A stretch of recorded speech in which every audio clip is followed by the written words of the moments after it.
मेरा नाम मोहम्मद खालिक है। मैं unemployed youth physical education department में मास्टर्स करी है। और ये जो प्रेस वार्ता है, ये प्रेस वार्ता इस विषय में है कि जम्मू कश्मीर के अंदर इससे पहले एक स्कीम आई थी जिस स्कीम का नाम रहबरी खेल था। वो रहबरी पॉलिसी जो है वो 2017 में उसकी क्रिएशन और इम्प्लीमेंटेशन उसका 19 में हुआ था, जबकि सारे लोग उसमें जो एम्प्लॉय रिक्रूट हुए थे वो नियर अबाउट 3000 तक थे, और जो अभी इन सर्विस हैं वो नियर अबाउट 2700 के करीब है। और ये प्रेस वार्ता जो है, ये प्रेस वार्ता इसलिए की जा रही है कि 100% रिजर्वेशन किसी भी समुदाय के लिए कानून का उल्लंघन है। इसलिए जब जो 2019 में इसकी रिक्रूटमेंट हुई है, तब से आज तक परमानेंट एम्प्लॉयमेंट कोई भी हमारे department youth service and sports में नहीं आया है। और उससे पहले भी 2010 में मास रिक्रूटमेंट नहीं हुई थी, लेकिन रिक्रूटमेंट हुई थी, और 13 में कोई मास रिक्रूटमेंट नहीं हुई थी, कुछ बैकलॉग की पोस्टें जो है वो फिलअप की गई थी। तो 10 पिछले 10-15 सालों से कोई भी परमानेंट रिक्रूटमेंट नहीं हुई है।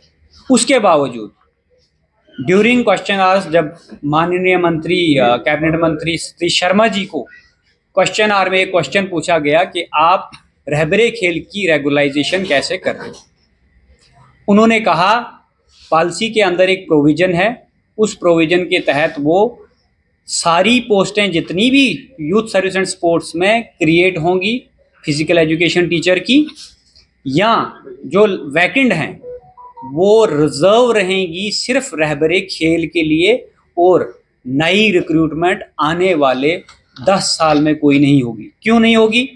क्योंकि 900 पोस्टें इनकी आरटीआई एक्ट के तहत इन्होंने जो जवाब दिया है, 900 कुछ पोस्टें, 923 पोस्टें जो हैं वो वैकेंट हैं डिपार्टमेंट के अंदर। तो नेक्स्ट पोस्टें ये 3000 क्रिएट होने तक कोई एम्प्लॉयमेंट नहीं आएगा। तो जो लोग 2019 के बाद मास्टर्स डिग्री कर रहे हैं, पीएचडी कर रहे हैं, नेट सेट कर रहे हैं, वो कौन सी जगह एम्प्लॉयमेंट लेंगे? ये फंडामेंटल राइट का वायलेशन है। According to the supreme court guidelines Uma Devi versus state of Karnataka, apex court ने बड़े ब्रीफली ये कहा है कि जो व्यक्ति किसी क्रिएटेड पोस्ट के अगेंस्ट नहीं लगा है, वो व्यक्ति परमानेंट क्लेम नहीं कर सकता है, रेगुलाइजेशन क्लेम नहीं कर सकता है, ये कोर्ट का कहना है। और ना ही कोई भी सरकार एग्जीक्यूटिव ऑर्डर से उसको रेगुलाइज कर सकती है। उसके बावजूद अगर जम्मू कश्मीर में ऐसी आए दिन ऐसी स्कीमें आते रहती है, रहबरीज की पॉलिसीज आते रहती है, लेकिन जो लोग इस वक्त डिग्री होल्डर्स हैं उनके मौलिक अधिकारों का हनन है। आर्टिकल 14 का और आर्टिकल 15 का और आर्टिकल 16 का। इक्वल अपॉर्चुनिटी हमारा फंडामेंटल राइट है, हमें नौकरी लेने का अधिकार है। लेकिन ये पॉलिसी है, ये हमें अफेक्ट इस वजह से कर रही है, अगले 20 साल आने वाले 20 सालों में कोई भी नौकरी नहीं आएगी। और हमने कहाँ रिक्रूट होना है? क्योंकि हमारी +2 की पोस्टें जो एडवर्टाइज हुई उसमें हमारी +2 की लेक्चरर की कोई पोस्ट नहीं आई। क्या डिमांड है?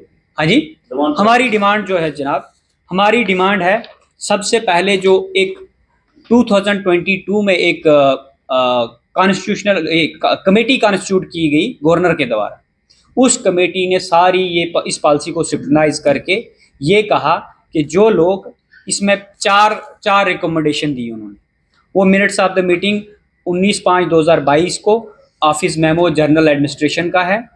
उसमें उन्होंने कहा कि इमीडिएटली जो फेक डिग्री होल्डर्स हैं या कोई भी डिग्री होल्डर्स हैं या जनवन नहीं है, उनको इमीडिएटली रिमूव किया जाए। दूसरा उसमें था हाइक ऑनरेरियम का, जो कि उनका हाइक हुआ। उसके बाद सर चौथा जो था वो था अनफ्रीज्ड पोस्टें करने के लिए रिकमेंडेशन डिपार्टमेंट ने दी थी। जबकि आज जो हमारी डिमांड है, हम बोल रहे हैं कि वो अनफ्रीज, जो पैरा चौथा था उसमें अनफ्रीज्ड पोस्टों को अनफ्रीज करने के लिए, जबकि उन्होंने फ्रीज कर दी हैं। और हमारी डिमांड है कि सारी पोस्टें जितनी भी क्रिएट होती हैं फिजिकल एजुकेशन में या वैकेंट हैं, उनको अनफ्रीज करके direct recruitment on the basis of merit recruiting agency के थ्रू परमानेंट एम्प्लॉयमेंट प्रोवाइड किया जाए, ना कि मेमोक्री बनाया जाए एम्प्लॉयमेंट को। मेमोक्री यानी आप मजाक बना रहे हो, आप रहबरे खेल में लगा रहे हो, फिर 7 साल का टाइम पीरियड ले रहे हो, फ्री में नौकरी ले रहे हो, और उसके बाद आप उनको रेगुलाइज करने के लिए भी आप बोलोगे कि 7 साल के बाद भी आपका सेटिस्फैक्ट्री, अगर आपकी कोई सेटिस्फैक्ट्री जॉब है तो आप उनको परमानेंट करोगे। तो